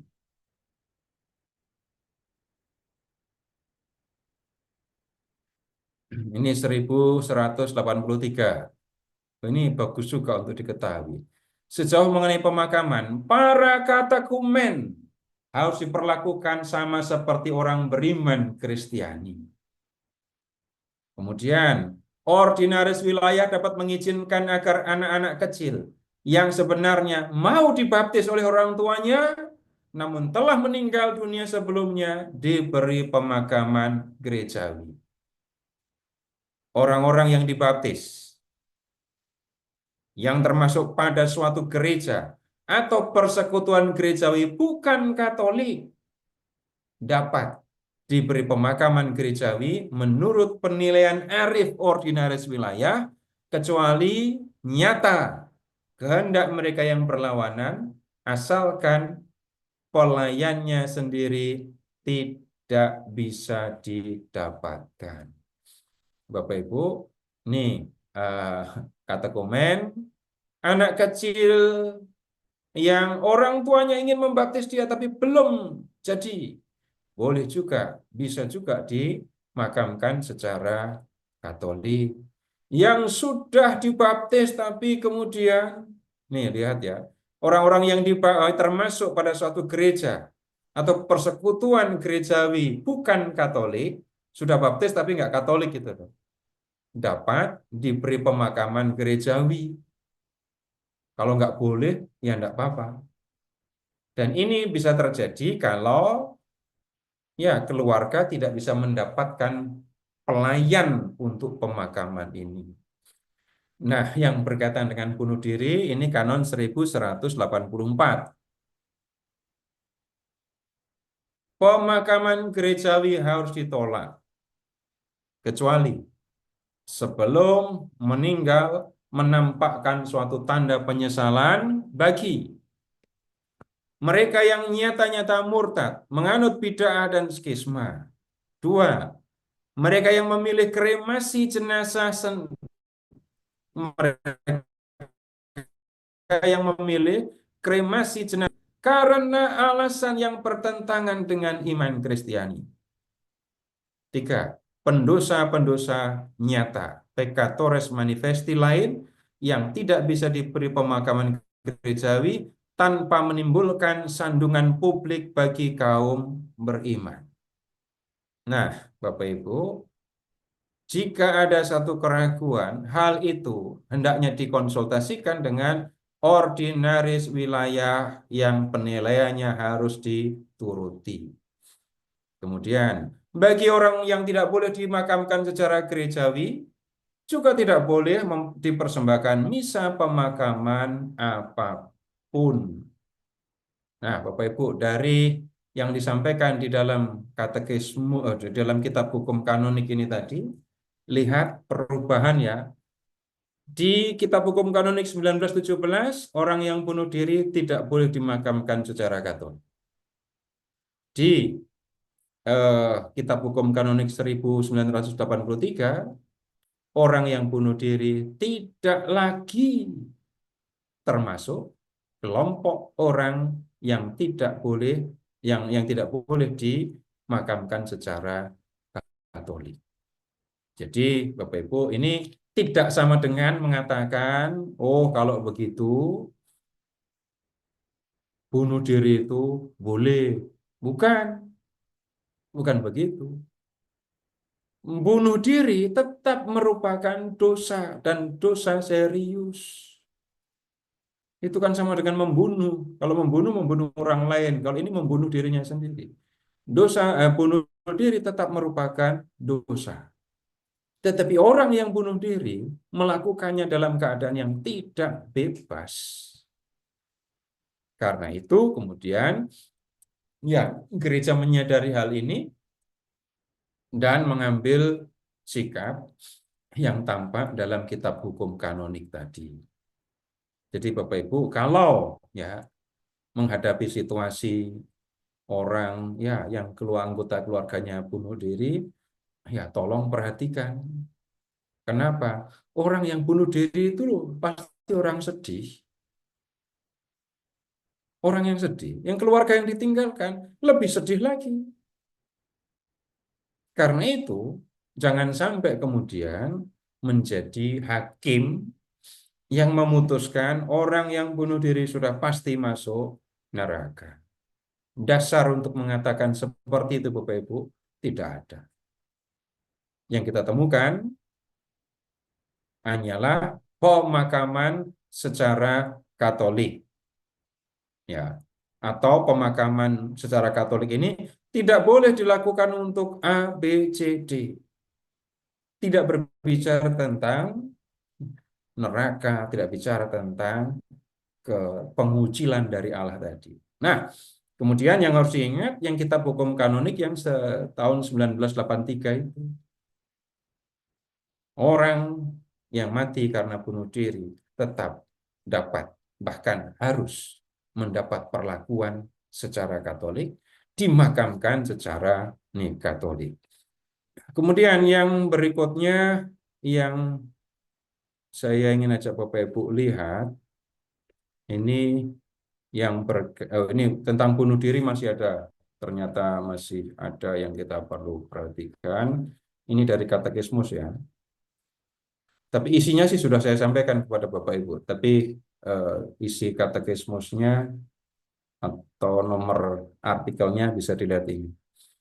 Bunuh diri adalah pelanggaran berat terhadap keadilan, harapan, dan cinta kasih. Ia dilarang oleh perintah ke-5, jangan membunuh. Bunuh diri bertentangan dengan kecondongan kodrati manusia supaya memelihara dan mempertahankan kehidupan.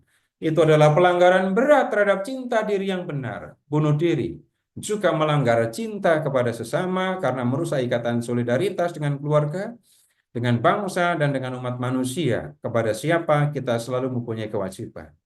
Akhirnya, bunuh diri bertentangan dengan cinta kepada Allah yang hidup. Kalau bunuh diri dilakukan dengan tujuan untuk memakainya sebagai contoh, terutama bagi orang-orang muda, maka itu pun merupakan suatu skandal yang besar. Loh, ada orang yang bunuh diri untuk menjadikannya contoh. Iya, ada. Di tahun-tahun mungkin 80-an, Bapak Ibu mungkin lebih tahu dari saya, ada ya orang-orang muda, penyanyi-penyanyi rock itu yang mengajak orang untuk bunuh diri dan dia sendiri melakukannya. Ini kesalahan yang sangat serius. Nah, kemudian bantuan secara sukarela dalam hal bunuh diri itu sudah melawan hukum moral. Tapi kemudian perhatikan yang ini, gangguan psikis yang berat, ketakutan besar, atau kekhawatiran akan suatu musibah, akan suatu kesusahan atau suatu penganiayaan dapat mengurangi tanggung jawab pelaku bunuh diri. Itu tadi yang saya sebutkan, orang bunuh diri itu enggak bebas. Nah, yang ini, bagaimana dengan orang yang ini, bayi yang meninggal sebelum dibaptis, atau bahkan bayi yang mati sebelum dilahirkan. Ini kita bisa lihat di ini Katekismus Gereja Katolik 1261. Anak-anak yang mati tanpa pembaptisan hanya dapat dipercayakan oleh gereja kepada belas kasihan Allah seperti yang ia lakukan dalam ritus penguburan mereka. belas kasihan Allah yang besar, yang menghendaki agar semua orang diselamatkan. Cinta Yesus yang lemah lembut kepada anak-anak, yang mendorongnya untuk mengatakan, biarkan anak-anak itu datang kepadaku, jangan halangi mereka, membenarkan kita untuk berharap bahwa untuk anak-anak yang mati tanpa pembaptisan ada satu jalan keselamatan.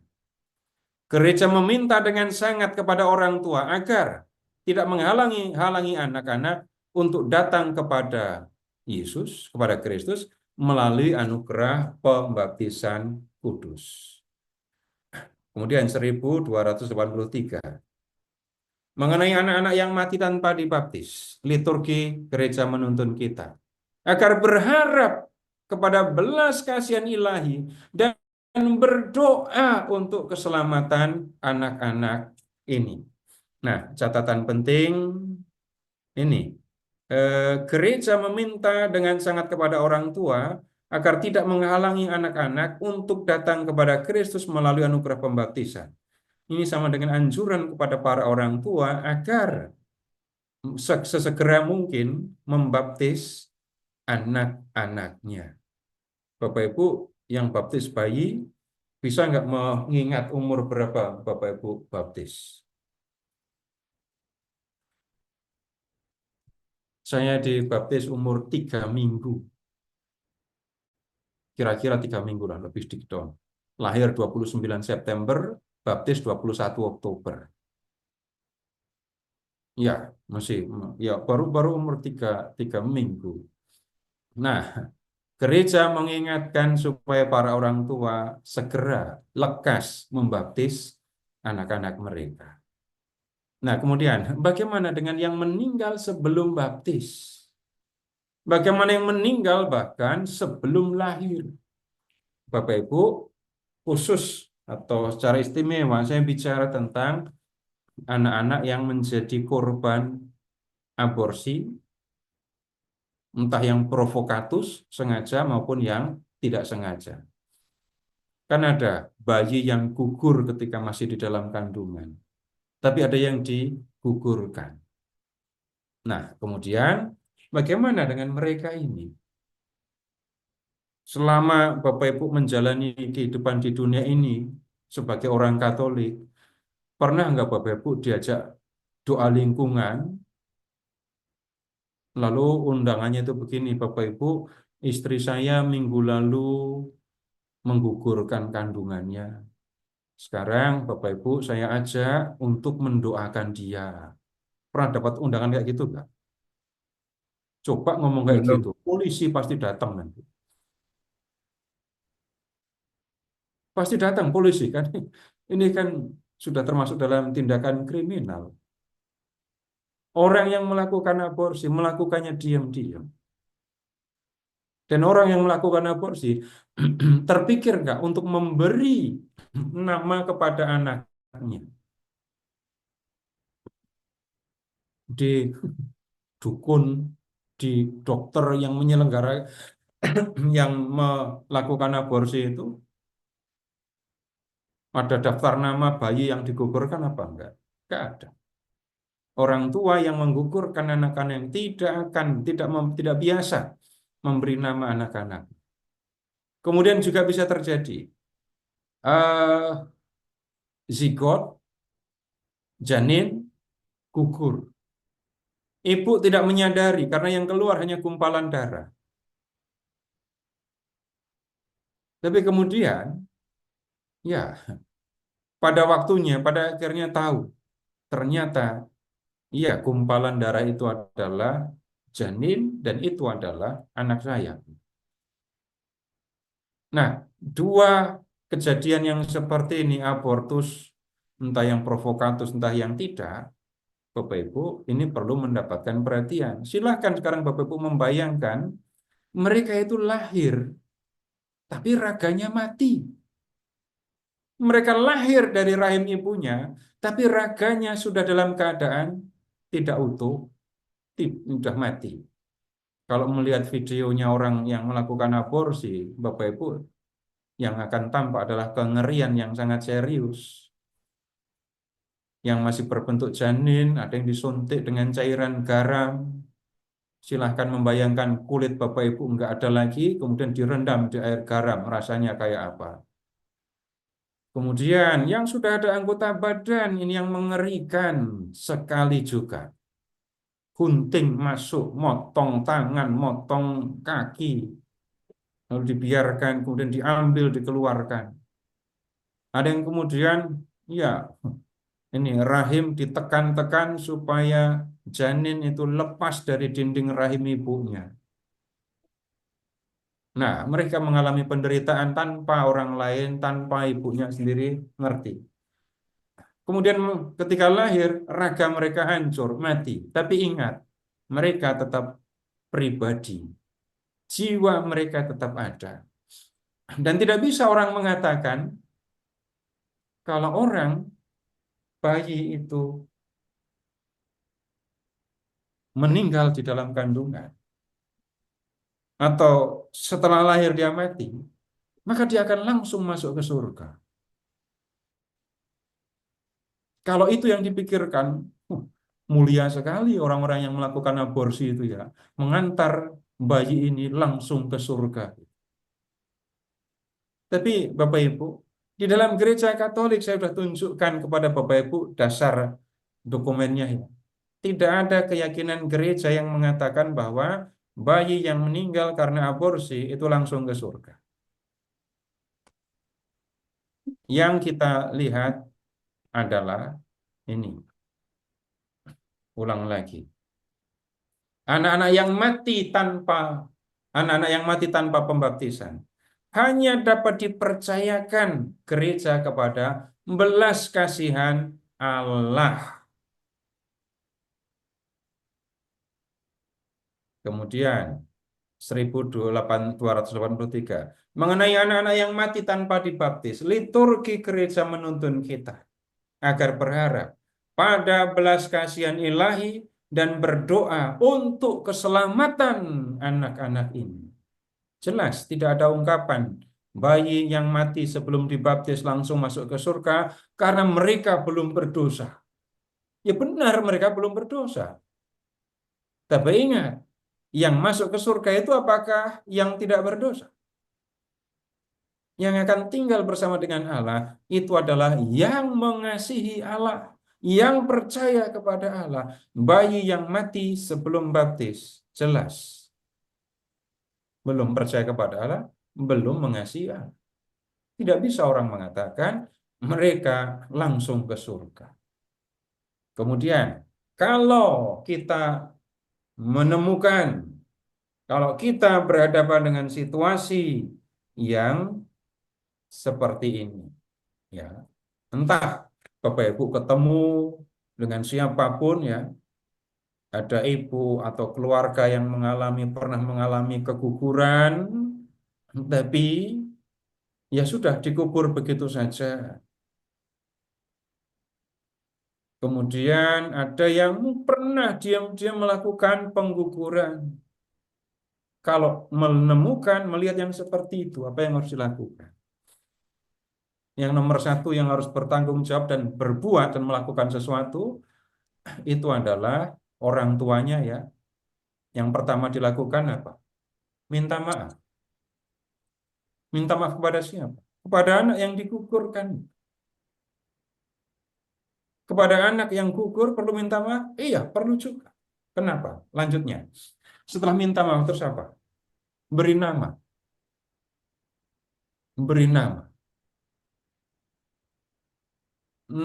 Tapi kan saya tidak tahu anak saya itu laki-laki atau perempuan. Ya, cari nama yang cocok bisa untuk anak laki dan anak perempuan. Tapi yang nomor satu begini, bisa terjadi seorang ibu memiliki kemampuan intuisi gitu ya, yang kuat sehingga dia tahu anakku laki-laki atau anakku ini perempuan. Maka saya akan mengambil nama yang cocok. Tapi kalau ya saya tidak yakin dan tidak punya kemampuan seperti itu, yang harus dilakukan tentang nama, cari nama yang bisa cocok untuk ini laki-laki dan perempuan. Nomor satu yang saya ingat itu Maria Vianney. Bapak Ibu tahu Santo Yohanes Maria Vianney kan? Kemudian contoh ya, nama yang lain. Kalau Francis itu laki-laki atau perempuan? Laki-laki, Pak Seto. Kalau Francisca, Francisca perempuan. nah kalau Francis, Francis umumnya laki-laki. Bisa karena namanya laki-laki, bisa perempuan. lengkapnya kan Franciscus laki-laki, Terus Francisca itu perempuan. perempuan. Ambil tengahnya Francis, aman kan? Kemudian Bapak Ibu kalau Ernest, Umumnya Bisa laki-laki. laki-laki, bisa perempuan. sama kan ya? Ada Ernestus laki-laki. Nah, cari nama yang seperti itu. Setelah itu, apalagi yang harus dilakukan? Dua tadi, doa dan ekaristi. Mendoakan dia terus-menerus, minta intensi misa dilakukan.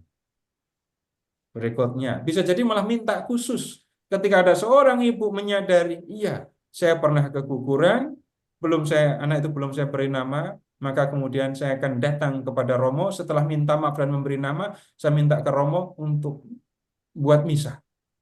Khusus untuk anak saya ini. Kemudian sesudah itu, Bapak Ibu, ingat yang amal kasih untuk sesama demi keselamatan jiwa anak itu. Kalau pertanyaan kemudian, itu yang meninggal berapa tahun yang lalu? Enggak tahu. Tidak ada, apa nyebutnya ya, tidak ada batasan waktu. Misalnya Bapak Ibu, anak itu gugurnya 40 tahun yang lalu, paling sudah ke surga. Bapak Ibu belum memberi dia nama. Kemudian belum pernah mendoakannya, belum pernah berbuat baik demi kepentingan anak ini. Itu yang kita bisa lakukan Bapak Ibu berhadapan sekali lagi nomor satu dengan orang yang bunuh diri, kemudian yang kedua orang ini bayi yang gugur. Ini pun tidak akan lepas dari kasih Allah. Dan kita dapat menolong mereka, keduanya, yang bunuh diri atau yang gugur. Baik Bapak Ibu, ini yang bisa saya sampaikan kepada Bapak Ibu yang kita bisa pelajari berkaitan dengan Adventus Domini, kedatangan Tuhan. Tinggal 5 menit, saya akan ajak Bapak Ibu untuk berdoa bersama. Oh ya Bapak Ibu, setelah ini permintaan saya khusus ya, permintaan khusus dari saya. Minta tolong Bapak Ibu mendoakan bayi-bayi yang gugur, terutama yang digugurkan, yang tidak pernah mendapatkan perhatian, baik dari orang tuanya maupun dari yang lain. Bapak Ibu tolong doakan mereka dan lakukan amal demi mereka. Kalau itu memang saya sendiri yang bicara dan minta kepada Bapak Ibu. Kemudian kalau ada yang pernah mengalami, ada seorang yang setelah belajar seperti ini, kemudian minta langsung hari berikutnya, minta kepada Romo intensi misa untuk bayi-bayi yang digugurkan dan yang tidak mendapatkan perhatian. Romonya mengatakan anak-anak itu kan belum berdosa, maka anak-anak itu akan masuk surga langsung. Jadi tidak perlu didoakan. Bapak Ibu, sikap atau ucapan yang seperti itu tidak ketemu dasarnya di dalam ajaran gereja. Kalau bertemu dengan sikap yang seperti itu, maka Bapak Ibu tolong ingat, tolong tunjukkan kalau perlu ya, apa yang disebutkan, apa yang dikatakan di dalam katekismus tadi. Ya. Baik, mari kita berdoa dalam nama Bapa dan Putra dan Roh Kudus. Amin. Kami bersyukur kepadamu ya Bapa, Allah yang menciptakan kami, yang menghendaki keselamatan kami. Engkau telah mengutus putramu untuk menyelamatkan kami. Ia datang telah ke dunia ini untuk mengaruniakan keselamatan kepada kami. Bapa, kami tetap menantikan, kami tetap berharap pada kedatangan Tuhan Yesus untuk membawa kami tinggal bersama denganmu di dalam kemuliaan yang abadi. Bapa, bantulah kami agar pemahaman yang kami peroleh tentang kedatangan-Mu, tentang kasih-Mu, dapat menolong kami untuk hidup benar di hadapan. Bantulah kami Bapa, agar kami dapat hidup dalam persahabatan denganmu, tetap ingat Engkau sepanjang waktu, tetap percaya kepadamu dan tetap mengasihimu selama kami hidup di dunia ini. Kami percaya bahwa pada akhirnya kami akan tinggal bersama denganmu dalam kemuliaan yang abadi. Berilah kami kekuatan Bapa. Curahkan Roh Kudus-Mu sepanjang hidup kami, agar menolong kami untuk dapat hidup sebagai orang yang percaya kepada Bapa yang Maha Kasih. Kami mohon kepadamu, perhatikanlah saudara-saudara kami, orang-orang yang karena situasi yang mereka hadapi melakukan bunuh diri. Perhatikanlah mereka Bapa. Ampunilah kesalahan dan dosa mereka. Bersihkanlah jiwa mereka.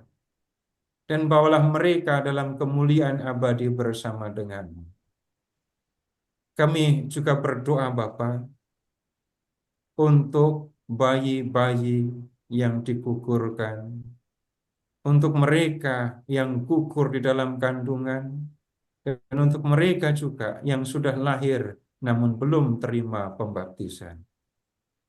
Bapa, perhatikanlah mereka. Kami percaya pada belas kasih-Mu Bapa. Kami percaya bahwa Engkau pun mengasihi bayi-bayi terutama yang digugurkan. Bersihkanlah jiwa mereka.